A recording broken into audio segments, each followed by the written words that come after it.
Now that we have discussed memory virtualization, let's briefly discuss I/O virtualization.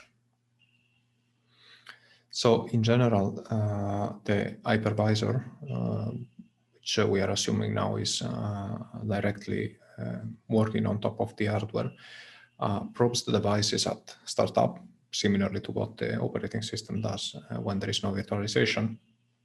And once this is done, it can report them to the different operating systems, the guest operating systems that is running.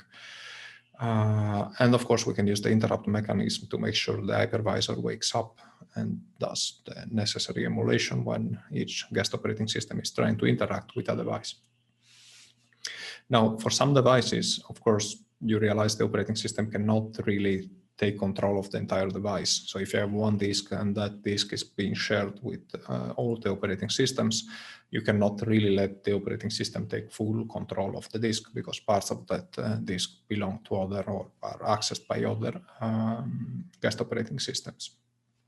So for some devices, actually, with virtualization, what you do is that you emulate the device in different ways. So for a disk, for example, you actually create a file that is maintained by the hypervisor.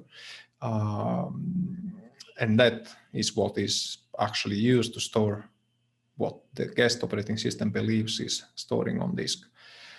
It's beneficial because, for example, you can initially create a small file and let the file grow depending on what is being written there by the guest operating system rather than allocating right from the start the entire space that you make the guest operating system believe it has access to in the disk.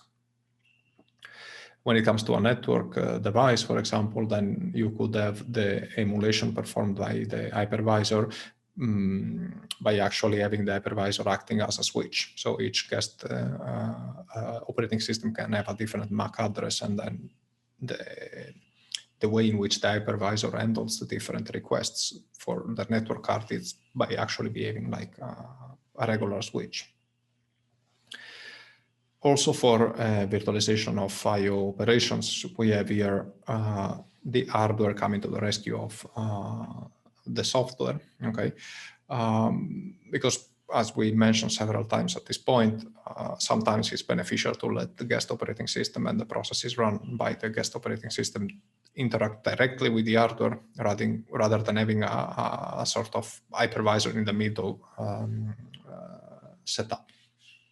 So this is supported by modern hardware through this thing called single root I/O virtualization, which basically is provided by having at the hardware level different memory spaces, different interrupts reserved for each different virtual operating system guest virtual machine.